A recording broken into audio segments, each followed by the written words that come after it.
Assalamualaikum warahmatullahi wabarakatuh. Bismillahirrahmanirrahim. Alhamdulillahilladzi hadana lihadza wa ma kunna linahtadiya laula an hadanallah. Wassalatu wassalamu ala sayyidina Muhammadin wa ala alihi wa sahbihi wa man jahada fi sabilihi wa wala. Amma ba'du.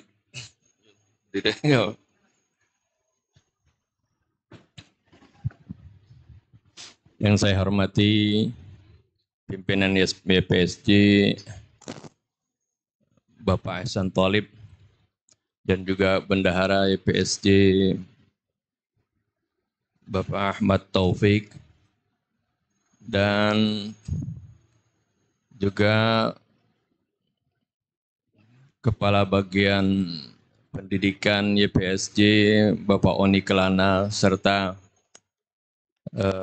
Kepala Sekolah SMP dan juga musyrif dari Ma'had Ustaz Arif serta ibu-ibu dan anak-anakku sekalian, ibu-ibu dan bapak-bapak wali murid dari anak-anak kelas 7 serta anak-anakku sekalian yang dimuliakan Allah Subhanahu wa taala. Alhamdulillah wa syukurillah. Pada sore ini kita menyelenggarakan wisuda Camp Quran kelas 7. Ini adalah merupakan ungkapan kegembiraan, ungkapan rasa syukur kita kepada Allah Subhanahu wa taala terhadap apa yang telah dicapai dan dilakukan oleh anak-anak didik kita. Ketahuilah bahwasanya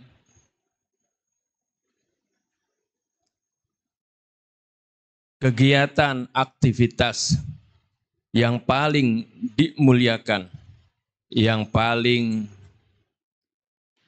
dicintai oleh Allah dan Rasul-Nya adalah kegiatan mengajar dan belajar Al-Quranul Karim.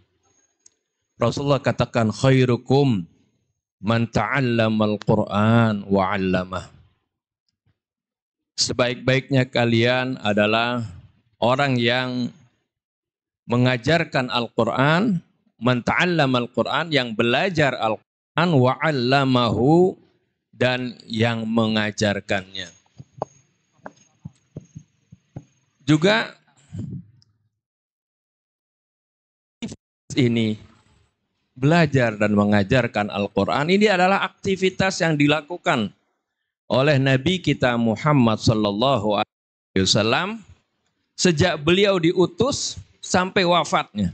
Tidak henti-hentinya Rasulullah sallallahu alaihi wasallam mengajarkan Al-Quranul Karim. Dalam surah Jum'ah tadi yang anak-anak kita bacakan, Allah sebutkan, dan bukan dalam surah Jum'ah saja, ya. Dalam surah-surah yang lain pun Allah Subhanahu wa taala berkali-kali menerangkan bagaimana tugas Nabi kita Muhammad sallallahu alaihi wasallam diutus ke dunia ini adalah untuk mengajarkan Al-Quran.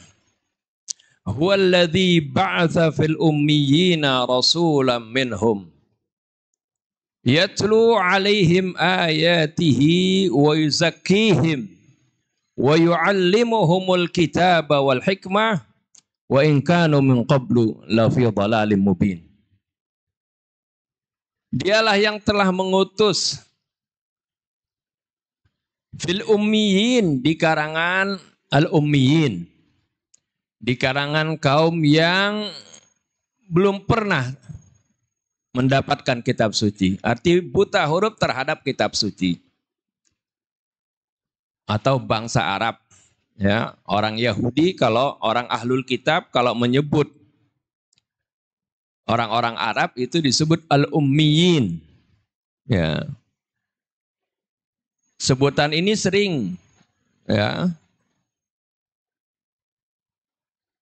diucapkan oleh mereka dengan nada merendahkan. Karena mereka merasa merekalah orang-orang yang mendapatkan bimbingan dan mendapatkan kitab suci dari Allah. Sedangkan bangsa Arab dahulu belum pernah. Bangsa Arab belum pernah mendapatkan kitab suci, tidak seperti Bani Israel. Sehingga mereka sering menganggap remeh orang-orang Arab ini, arti bangsa Arab, ya, dengan sebutan ummiyin, malana fil ummiyina min sabil. Ya. Artinya, kami ini kalau berbuat curang terhadap orang-orang Arab, atau bangsa Arab waktu itu, tidak ada dosa. Ya. Tapi kata ummiyin sebenarnya bukan berarti hanya bangsa Arab. Tapi ini menunjukkan bahwasanya al-ummiyin di sini adalah kaum yang belum pernah mendapatkan kitab suci. Nah, Rasulullah pertama-tama diutus kepada mereka.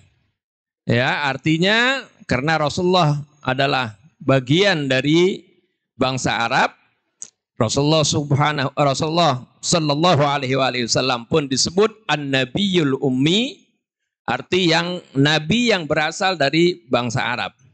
Dari kota Makkah, ummi dari kata ummul qura. Ya. Nabi yang belum pernah terkontaminasi oleh pendidikan-pendidikan, baik pendidikan jahiliyah maupun pendidikan dari ahlul kitab. Itu kata ummi ya. Jadi kata ummi jangan diartikan selalu kalau Nabiul ummi kepada nabi kita ini nabi yang buta huruf, sering selalu dibilang begitu ya. Nabi memang sebelum diutus menjadi rasul, nabi tidak bisa baca dan tulis. Tapi setelah diutus menjadi nabi dan rasul dengan firman Allah, Iqra bismi rabbikal ladzi khalaq, bacalah dengan nama Tuhanmu yang telah menciptakan. Rasulullah bisa membaca. Ya, Rasulullah bisa baca. Ya, dan juga bisa menulis. Ini diterangkan di dalam Sahih Bukhari maupun Sahih Muslim. Ketika perjanjian Hudaybiyah, Rasulullah yang mengoreksi tulisan Sayyidina Ali, dan tulisan perjanjian itu dikoreksi oleh Rasul sendiri. Ini menunjukkan Rasulullah bisa baca ya setelah turunnya Al-Quran.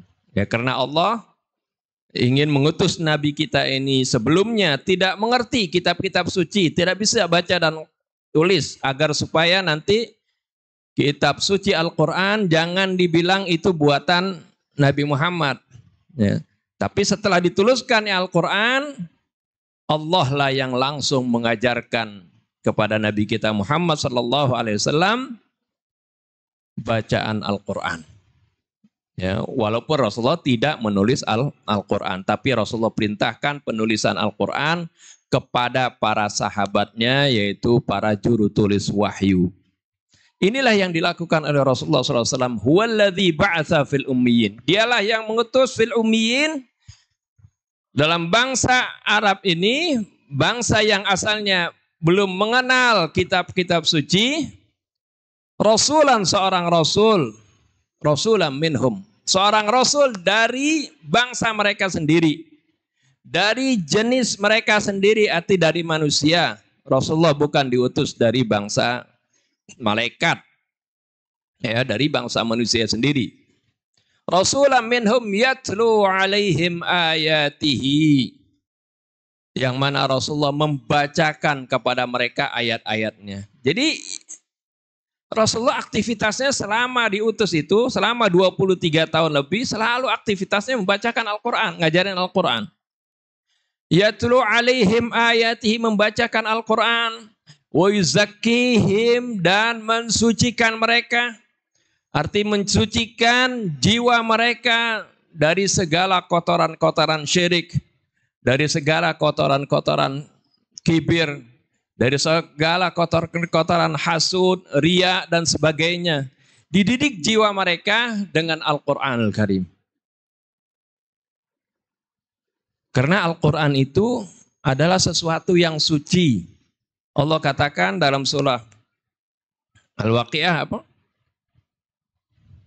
Fala uqsimu bimawaqi'in nujum.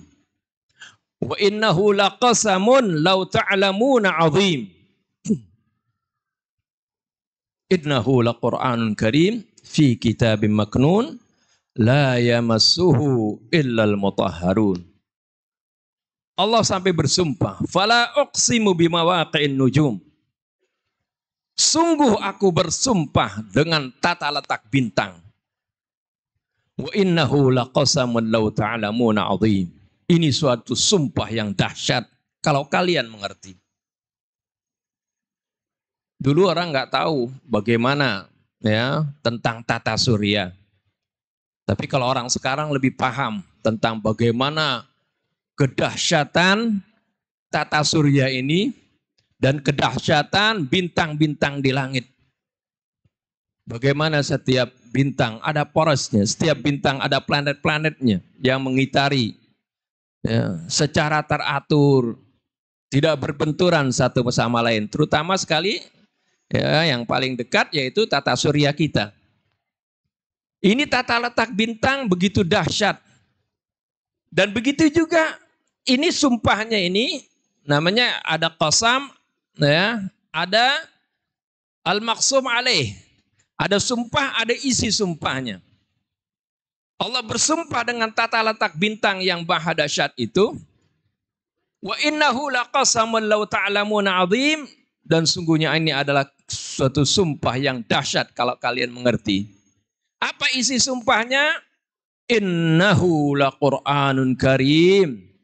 Sungguhnya firman-firman Allah adalah merupakan Al-Qur'anul Karim. Fi kitabim maknun, yang berada di kitab yang terpelihara yaitu Lauhil Mahfuz. Sesuai dengan firman Allah yang lain, wa innahu la kitabum majid fi Lauhil Mahfuz. Sungguhnya Al-Qur'an ini adalah merupakan kitab yang mulia yang berada di Lauhil Mahfuz.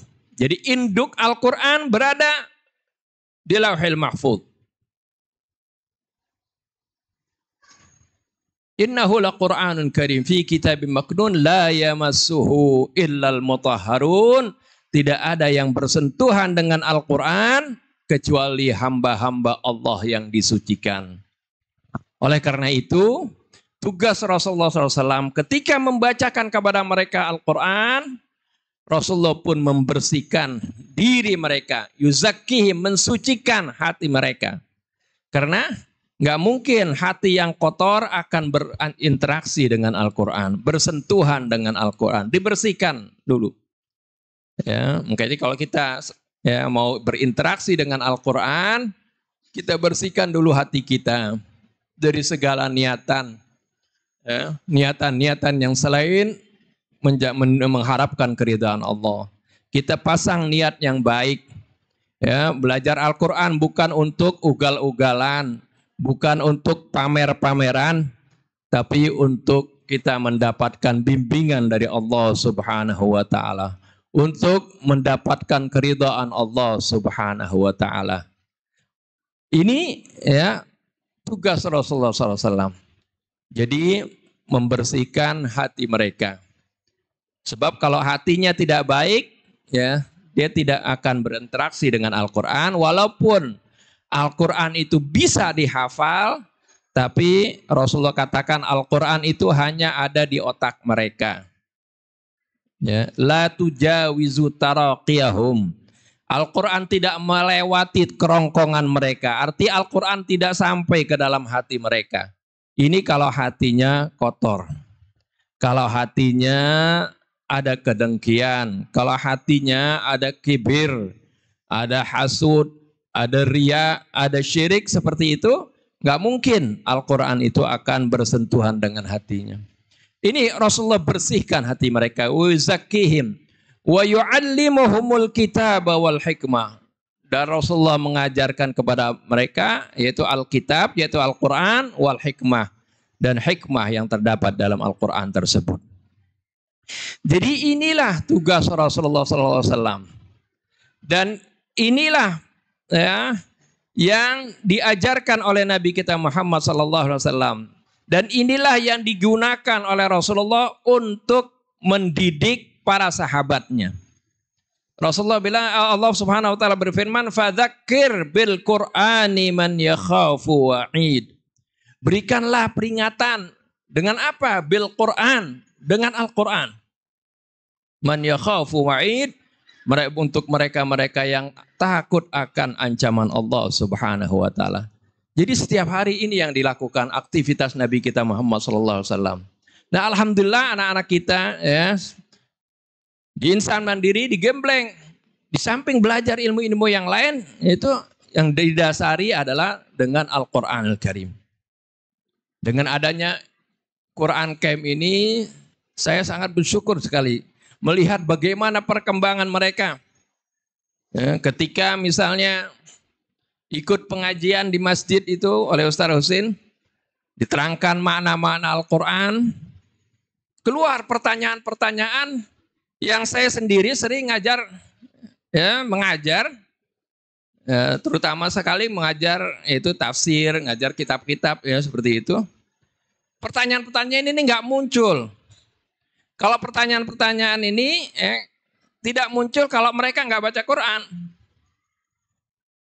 Pertanyaan-pertanyaan ini sangat tajam dan pertanyaan yang benar-benar berkaitan dengan Al-Quran itu sendiri. Saya rasakan ini nggak pernah terlontar pertanyaan ini kalau mereka tidak baca Al-Quran dan tidak mau memahami maknanya. Ya banyak juga orang baca Al-Quran tapi nggak mau memahami artinya. Padahal artinya ini begitu dahsyat Al-Quran ini. Rasulullah SAW bisa berhasil dalam pendidikannya, membimbing para sahabatnya itu dengan Al-Quran. Sehingga mereka menjadi manusia-manusia unggul. Manusia-manusia yang Allah katakan khaira ummah, sebaik-baiknya umat itu dibimbingnya dengan Al-Quran. Dan kalau kita mau tahu para ulama besar pun yang terdahulu, mereka itu pintar-pintar berbagai ilmu, disiplin ilmu, awalnya mereka masih kecil sudah hafal Al-Quran. Contohnya lah Imam Syafi'i.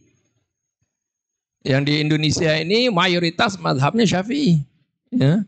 Imam Syafi'i itu masih kecil umur 7 tahun sudah hafal Al-Quran. Setelah itu udah hafal Al-Quran, dia belajar bahasa Arab. Padahal dia orang Arab, orang Palestina asalnya. Ya, dari Gaza. Imam Syafi'i ini. Pelajari juga bahasa Arab supaya paham ini Al-Quran. Ya. Setelah itu terbuka semua ilmu. Orang yang mau mempelajari Al-Quran, ya, mendaliminya, pasti Allah Subhanahu wa Ta'ala akan bukakan ilmu-ilmu yang lain. Akan Allah mudahkan mempelajari ilmu-ilmu yang lain. Dalam surah Yusuf Allah Subhanahu wa Ta'ala berfirman, Alif Lam Ra. Tilka ayatul kitabil mubin. Inna anzalnahu Qur'anan Arabiyan la'allahum ya'qilun. Atau la'allakum ta'qilun. Ya. Sungguhnya kami telah menurunkan Al-Quran ini dengan bahasa Arab. La'allakum ta'qilun, agar supaya kalian berakal. Agar supaya kalian menjadi pintar. Ini Allah Subhanahu wa Ta'ala ya, yang tahu tentang diri kita, yang menciptakan kita. Jadi dengan didasari dengan Al-Quran ini akan dibukakan insya Allah ilmu-ilmu ya yang lainnya. Terutama tentu saja ya dengan bimbingan Al-Quran, ilmu-ilmu ini akan menjadi bermanfaat.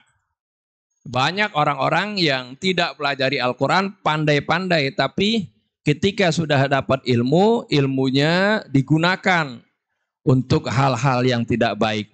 Tapi kalau didasari dengan Al-Quran, karena dimulainya dengan Bismillah, dengan nama Allah, seperti Rasulullah SAW diperintahkan, Iqra bismi rabbikal ladzi khalaq, bacalah dengan nama Tuhanmu. Jadi dimulai dengan nama Allah, ya, dengan tujuan mendapatkan keridhaan Allah, insya Allah ilmu yang akan didapat juga nanti menjadi ilmu yang bermanfaat, ilmu yang akan membuahkan maslahat bagi masyarakat.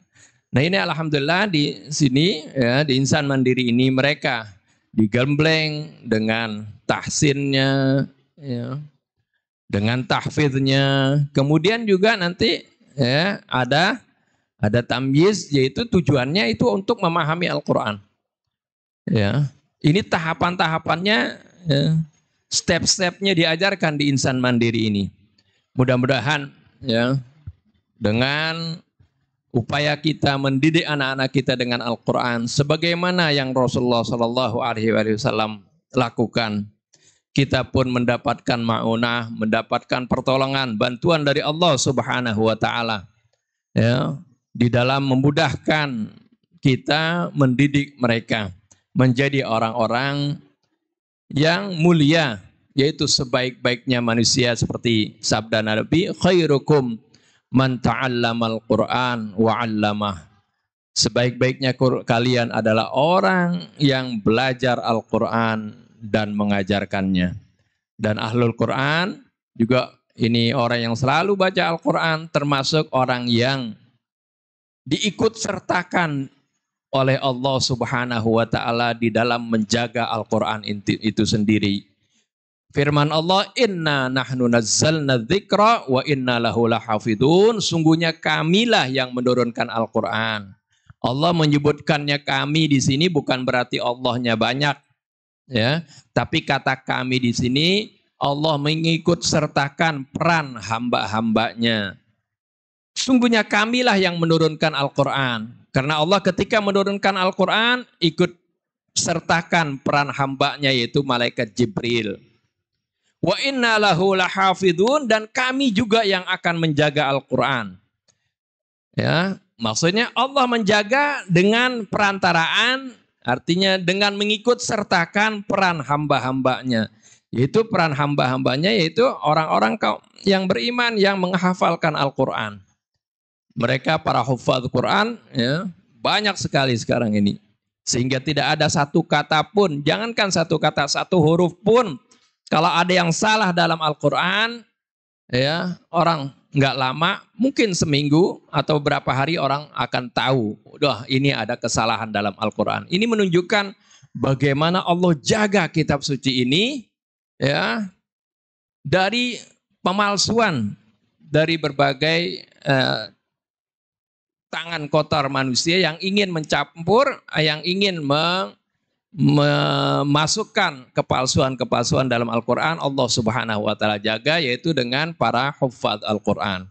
Nah, alhamdulillah tadi di wisuda pagi, ya, kita dengar banyak yang sudah hafal, ya, ada yang 27 juz, 25 juz. Ini adalah merupakan suatu yang menggembirakan. Insya Allah ini adalah merupakan titik terang, ya, merupakan awal yang bagus, ya, dari sistem pendidikan kita yang insya Allah nanti akan dilanjutkan dengan tentunya memahami Al-Quran, mengamalkan, mempraktekkan, ya, isi Al-Quranul Karim, dan insya Allah, ya, pasti Allah Subhanahu wa Ta'ala akan memberikan kemudahan untuk tahapan-tahapan selanjutnya. Ini saja yang dapat saya sampaikan, lebih kurang saya mohon maaf. Billahi taufiq wal hidayah. Wassalamualaikum warahmatullahi wabarakatuh.